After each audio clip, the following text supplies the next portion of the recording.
My name is Todd Raspberry, and I serve as the Vice President for Philanthropy and External Relations at West Texas A&M University.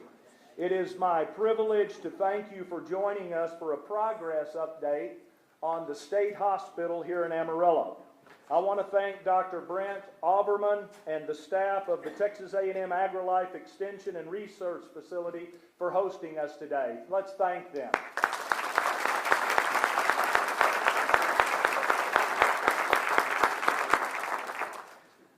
I want to begin by introducing some of the persons who are joining us today, and please hold your applause until all have been introduced.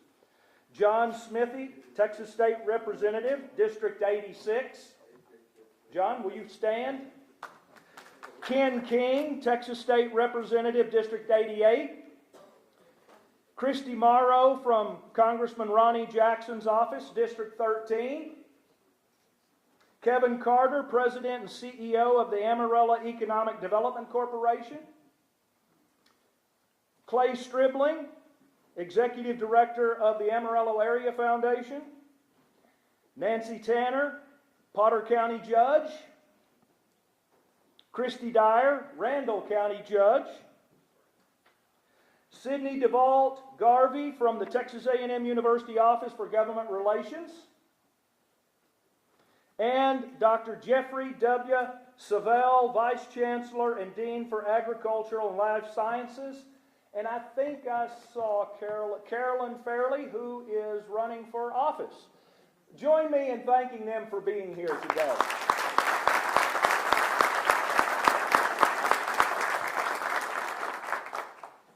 Joining us today are other elected officials, community leaders, healthcare professionals, as well as members of the Texas A&M University system and multiple system agencies, along with many folks who are my colleagues from West Texas A&M University.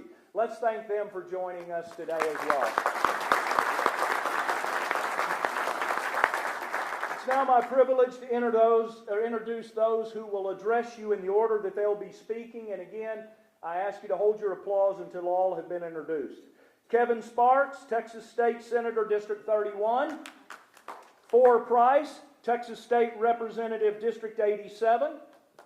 John Sharp, the 14th Chancellor of the Texas A&M University System.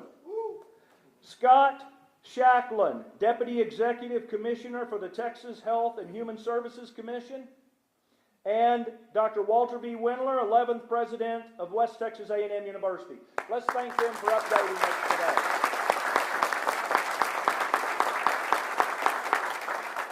I want to now invite forward Kevin Sparks.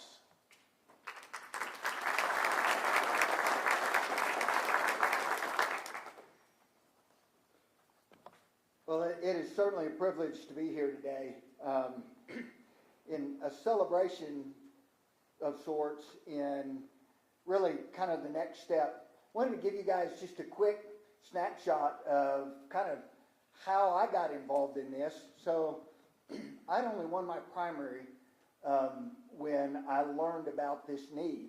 And the Lieutenant Governor, Dan Patrick, was kind enough to join me in Amarillo, and Judge Dyer, Judge Tanner, a lot of folks before that event to kind of talk about needs of the Panhandle.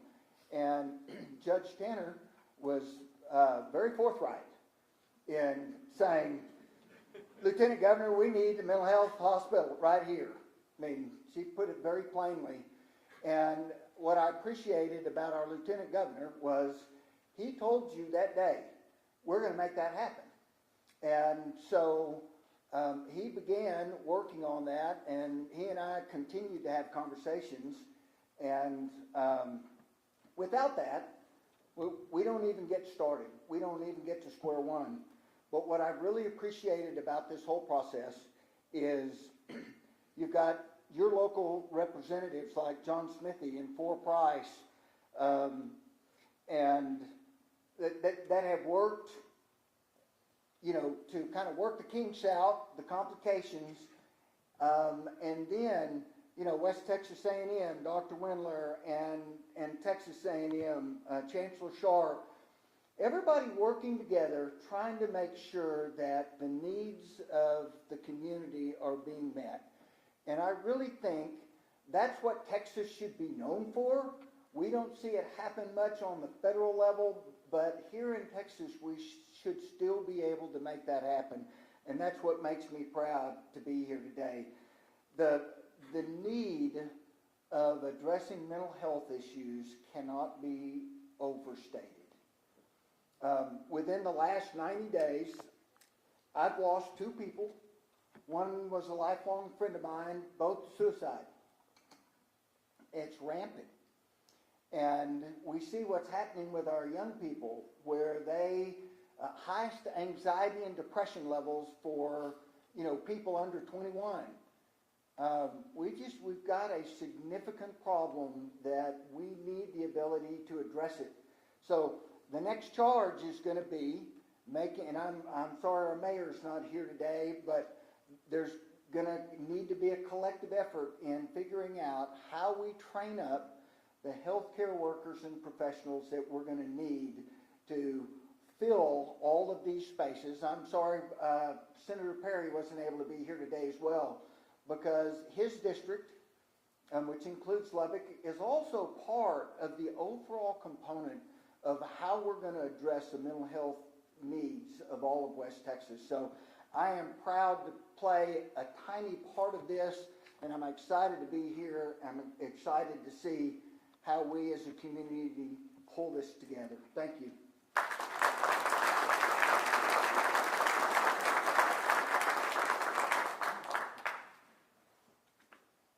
Good morning.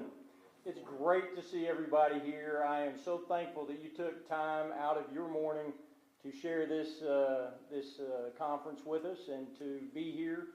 We've got some exciting news, and I want to thank also Brent Overman and Texas A&M AgriLife for hosting this as well, because this is a good example of how we pull together, we work together, and we do some great things for the Panhandle, and I'm very excited about this. What we are really announcing today, and I'm here to connect some dots, is a milestone that really started a long time ago. And what I mean by that is where we are now is at the point where we have dotted the I's and crossed the T's. We've made the lawyers happy, and I am one, so I can say that kind of sarcastically. But we have gotten to the point where we are now clearing the path for HHSC to begin construction next door on the newest state hospital, the Panhandle State Hospital, which will serve the Panhandle in the entire state of Texas. Very excited about that. Now, what you may remember, you may be sitting there thinking, I thought y'all announced that last spring. I thought that was a done deal. And let me give you a little context. I remember, and Chancellor Sharp and I were just talking about this, I think it was your first meeting of the year. You said we went to College Station. I had Ross Wilson and Ben Weinheimer and I would travel to College Station on January 3rd with an idea that the best place for the new state mental hospital, the state hospital in Amarillo, would be right next door. Because the one thing we've got up here is land. The legislature funded $159 million thanks to my colleagues, Chairman Smithy, Chairman King, Senator Sparks, and others who made that happen. But what the legislature told all of us was the stakeholders in the community need to decide where the appropriate place for the hospital will be located and find the land. It's hard to find people to donate land to the state of Texas. It's easy to find people to donate land to a nonprofit or some other endeavor. But when you talk about the state of Texas, most people reply, don't y'all have enough land? Don't you have land? And the reality is we have plenty of land here in the Panhandle. That's not the issue. The real issue is strategically, where should it be located? We turned over lots of rocks. We beat lots of bushes. And the idea was this property right next door, the TVMDL property that is part of the A&M system itself, was perfect. It was abandoned because TVMDL, the Texas Veterinary Medical Diagnostic Lab, has now moved or is in the process and is there on campus at WTA&M University. And so that building was for sale, and it had a market value. I didn't know how we would get that done, But I knew that if we could get that property secured for the hospital, and I had the consensus of all my colleagues, it was strategic because it would be near the VA, it would be near the other two hospitals, it would be close to the Texas Panhandle Center's new location. Synergistically, the medical community is here. It's not on the outskirts of town somewhere. So this made perfect sense. So that visit was very productive with Chancellor Sharp because I personally believe that, one, there's no one in the state of Texas, especially who has experience in government, that could creatively think of a way to make that happen other than him. And secondly, without his blessing, and without the system saying this would be a good location, it would never happen. It just would not happen. And so we left that meeting and worked for a long time. And last spring, you probably saw the news that conceptually, all the parties were working together to make that happen. And that's a big deal. But all of you know the devil is in the details. So to make that happen, a lot of pieces of that puzzle had to be put into place, meaning all the stakeholders that were involved had to be pulling the same direction. And I give, as Senator Sparks said, a ton of credit to our county leaders, our municipal leaders, our nonprofits, the AEDC, people who all said, look, we'll make it happen. And essentially what occurred was that West Texas A&M and the A&M system received and is receiving enough in value to make it equivalent to the value that they're releasing to HHSC in order to build the hospital. And so essentially that's the arrangement that had to be put into place, as I said, in order to make lawyers happy, so that essentially a week ago or so they gave the green light for the documents to be signed and for a lease to be put into place. And that's what's going to make them happy. So the basics of the lease are that it's a long-term lease at a nominal rate, I think it's $1 a year, that will allow that agency, HHSC, to build the hospital and use it. Because what you might not know is that agencies can't just give away land. So, you know, when the state of Texas acquires property and it is then provided to an agency to utilize, they can't just give it away as they see fit. And so this is the way, creatively, that we got to the final point where we are now, clearing the path, allowing for the construction to occur. So we had a lot of people participating in that. And I really believe it's a win-win-win, because it's a great win for the state of Texas and the system to provide another state hospital. It is a huge win, I believe, for the Texas A&M University system, and particularly West Texas A&M University, because they are going to be able, through generous contributions, to expand their footprint in Amarillo.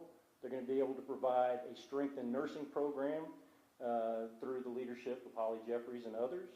They're going to be able to help develop and train a workforce that will serve the new state hospital, which is fantastic. So that's a big deal for them, but it's a huge win for the state. It's a huge win for them, but it's also a huge win for the Texas Panhandle. For the first time, we are going to have a facility that will not just serve our region, but others in the state of Texas. So it's important. It's important to me. I've spent many years working on behavioral health legislation, so I know firsthand what a big deal this is. And I will say that it wouldn't have happened but for the long hours and the work of many people, but especially including my colleagues that I have the privilege of working with in the legislature. Ken King, John Smithy, Kevin Sparks, Senator Perry. It's really fantastic to have that kind of delegation where you can go and say, let's get it done, and everybody understands the need, and they pull the same direction, and they do get it done. You can take them at their word, and they work hard to get it done. Kevin's right. It wouldn't have been in the budget but for everybody advocating for it. Thank you, Judge Tanner, for what you've done. Thank you, Judge Dyer. Thank you for the advocacy at a local level, and thank you to my colleagues for advocacy at the state level. Because here we are with a $159 million hospital about to be built that will serve a ton of needs, and we're just desperate for it. So I'm really, really excited to share that with you. We're now at the point where we can move forward. And we can look ahead, I believe, with great optimism to the certainty that it will be done and the construction will now start. So thank you all very much for being here. I'm grateful to those in the community, and there's too many to name. Many of them are sitting right here in the room that gave a lot of their time and a lot of their resources to fill in those pieces of the puzzle that got us to the point where we are today. So I'm grateful for that. And now I'm going to turn it over to Chancellor Sharp. Thank you.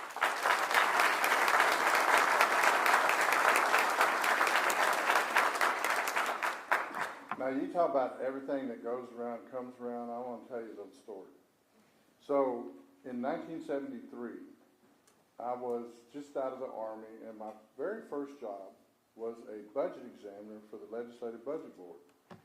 And my job was to write the budget for an agency that at the time was called Mental Health, Mental Retardation. And I wrote the budgets for state hospitals. And you had a senator named Max Sherman. And I was assistant clerk to the Senate Finance Committee, which basically meant I emptied spittoons at the end of the day.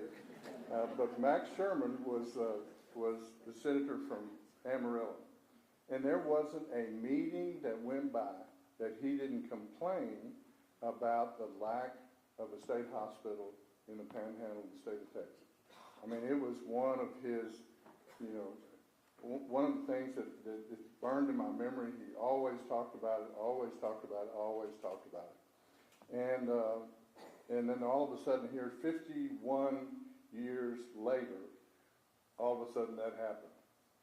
And then, so on January 3rd, I was minding my own business, and Four Price, Ross Wilson, and Ben Weinheimer came in and started talking about, hey, you guys, we've got a little problem with the piece of land that we thought this hospital was going to be built on, and we'd like to move it to TVMDL. And I said, fine, I'll give you the land.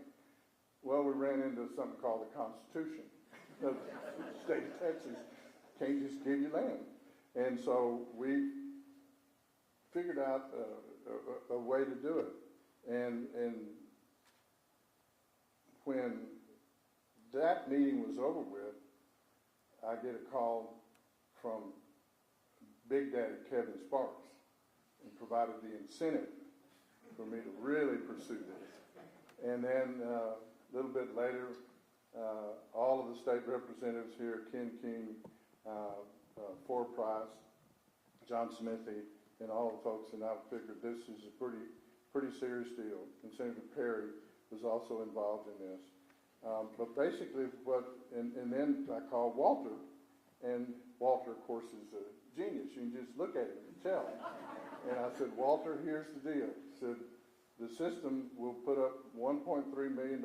We'll pay Texas Veterinary Medical Diagnostic Laboratory, but you've got to figure out with the judge and the city and all these folks and these legislators how to make this happen. But we're going to build that. We're going to make sure that these guys are happy with me before this is over with. And the lieutenant governor, when he says he's going to do something, it pretty much happens. But that's the way it happened, and this is a perfect example of legislators advocating for their districts, local folks figuring out ways to make it happen, using local governments, using the A&M system and others in order to do something. I mean, I'm sure every sheriff since Max Sherman was here has been complaining about the need for mental health hospitals and things like that. And for a place like the Panhandle of Texas that would have to go all the way to Big Spring to find the very first and closest mental hospital is just not conscionable. And I know Max Sherman has passed away a couple of years ago. Matter of fact, after he was a senator, he was president of WT. And then he became head of the LBJ School of Public Affairs at the University of Texas, which when I lost all respect for him. But that didn't happen despite his best efforts. But that was before these legislators, and that was before Kevin Sparks. and folks, by God, just decided it's going to happen. And so it is a real deja vu moment for me as a little, I was going to say pissant, but you can't say that, little budget examiner 50 years ago, to finally see what Sherman was talking about actually happen. And we're very proud to be a part of making this happen. Thank you all very much.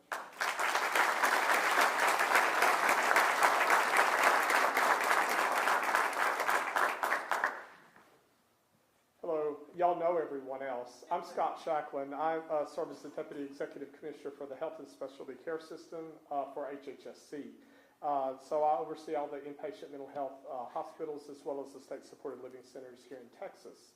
And I'm thrilled to be here. I'm thrilled about this announcement. This was, I've had some fantasy football trades that involved 2 or 3 or 4 different players that were pretty complex, but this one topped it for sure. The governor and the legislature made historic investments in our state hospital system over the last several years. Since 2017, they've invested more than $2.5 billion, that's with a B, in our system. And we have been very excited that we're able to provide better services for the people that need our services. This huge infusion of capital is allowing us to serve patients in state-of-the-art facilities. It's helping us to reach parts of the state that have previously required long travel, as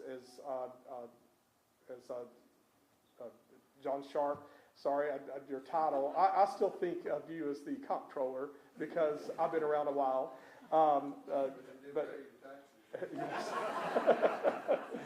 But as Chancellor Sharp pointed out, you don't have to go all the way to Big Spring or Wichita Falls or whatever. But all told, we're adding more than 700 beds to our system across the state. Amarillo is a shining example of that transformation. I used to live up here. In fact, it was kind of neat whenever we were looking at the property. I saw the Discovery Center back there and remember taking my kids there for the Easter egg hunts. If you ever went to those, it was like mass chaos, but a lot of fun. But we're excited about this. We're celebrating our partnership with the Texas A&M system that's allowing us to bring the Panhandle State Hospital to fruition. With the $159 million of state funding, the Panhandle State Hospital will have 75 beds to serve people with mental health crisis who need an inpatient level of care. The development of this hospital right here on Route 66 will allow people in the region to receive that treatment closer to home. That will be starting in 2027. The hospital will help not just the Panhandle region, but also the entire state. The added hospital capacity here in Amarillo will alleviate some of the current demand at our other hospitals, which will allow people in crisis to receive care they need faster and close to their community.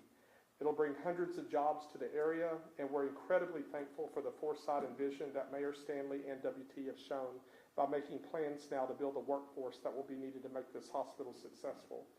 It's not an overstatement to say that we wouldn't be standing here today if it weren't for the amazing partnership and commitment shown by the Texas A&M University system, as well as the incredible leadership of Representative Price, Mayor Stanley, and many, many other local leaders who came together to make this happen.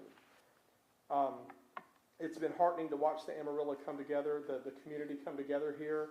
As I said, I used to live up here, and I've told my staff more than once, and they can attest to this, that some of the friendliest people in the entire state are in Amarillo. And I just, when we came together and started talking, it felt like home to me and really made a difference. And we have some people here that voiced more strongly their opinions. Joe Tanner was very clear about what she wanted. But that's okay because I like that open communication. I like people just to be straightforward and tell us, what you're thinking and not have to play those games, and you certainly see that here.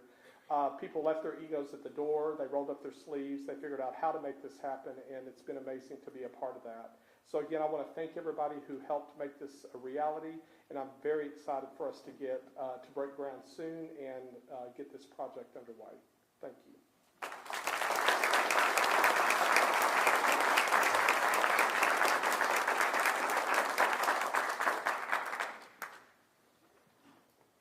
Thanks so much for the opportunity to say a few words. Scott, I appreciate the time that you've spent on this project right here. It's very, very important.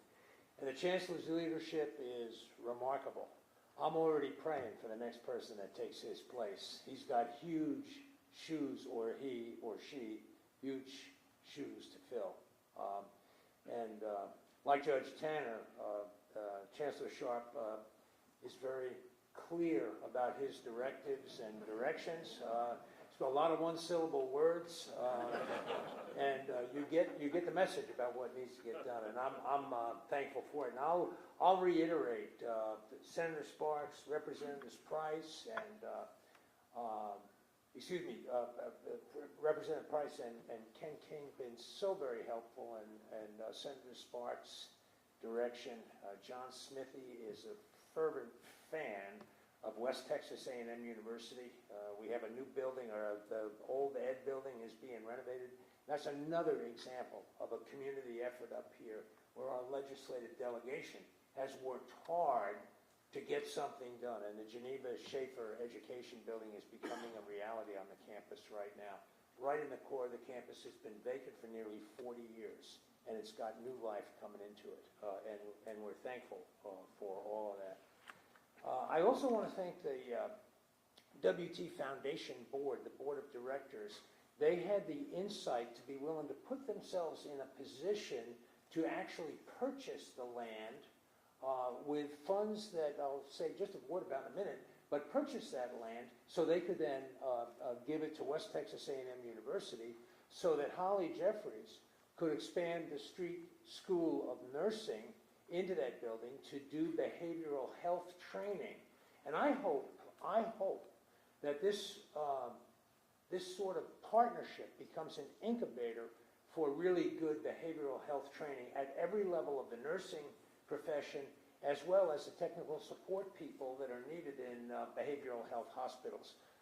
My wife is a nurse. She used to work in what we call then a mental health hospital. She had to quit. I became a patient. It was a full-time occupation. But I do know that this is a very special call, a very special calling, and I'm thankful to all of us how we've worked together. Dr. Raspberry and David Schaefer, the director, Todd is director of the WT Foundation. David is president of the foundation board. They remind us that donors have made this work. They have made this project work in many ways. High Plains Christian Ministries Foundation, Baptist Community Services, Amarillo Area Foundation, Harrington Cancer and Health Foundation. They got together, partnered with us to get the cash collected to be able to purchase the facility. The old bus station is what I'm talking about. And they got the funds together. We now are in the process of, that's going to be turned over fairly soon. And then we're going to begin to initiate plans to modify that building to become the kind of mental health, behavioral health training facility that we can all be proud of, and that serves all of the top 26 counties of our state. Potter and Randall County leadership has been remarkable in kind of helping all this happen. And a number of speakers have said it, but I want to say it too. This interaction at every level of state government and local government and the agency of the Texas A&M University system is remarkable. And somebody said it's a shining example of what happens, what can happen when people work together to a common good. And I'll tell you the truth, I wasn't born here a few years before Sharp went to work on the budget issues with hospitals. I came to Texas A&M, and I'm proud to be a Texan. And actions like this make me even prouder to be a Texan. And local municipal government has been very helpful. The Amarillo Economic Development Corporation, the city of Amarillo have joined up. The 4 nonprofits that we just mentioned, the boards have joined together to provide the resources to make this happen. And I just think it's going to be good for all of us as we serve the folks of Potter and Randall counties, and indeed the whole panhandle. And our role here at West Texas A&M University is to provide a foundation that gives a bright sense to our future. That's what our job is, and I'm so thankful. You know, the majority of our students come from the Texas Panhandle, and I'm thankful for it because they come with a value system that's not always on college campuses today. But they come and they appreciate faith and family and hard work. They don't expect to be rewarded when there's been no effort put forth.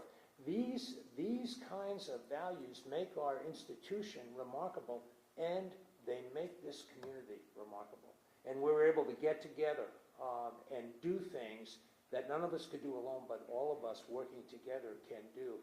And I thank our elected and appointed leadership and the nonprofits, the organizations that support this activity. It's remarkable to see and a pleasure to watch. And there were a lot of moving parts. I called forward more than once and said, man, I said, this thing is complicated. I thought I had a 65 GTO one time that I had to sell, and it took a while to get everything lined up just the way it needed to be, but that was simple compared to this thing. And it was a nice car. But at any rate, I'm appreciative of the opportunity, and thanks to all of you for your cooperation in committing to get this job done. And I think it's going to be great for the Panhandle. We're proud to be a part of it, and I thank all of the people that have participated for their exemplary leadership. It's a remarkable thing to watch. Remarkable. Thanks so much. I'll now turn the program back to Dr. Raspberry.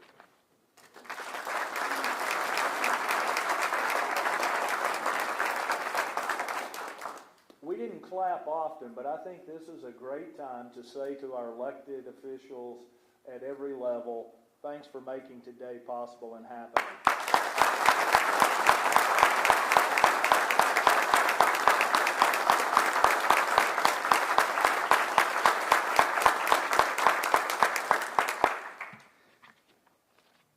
It's complicated to give state stuff. It's easy to give stuff to WT if you want to give it, by the way. I just want to let you know. We make it really easy.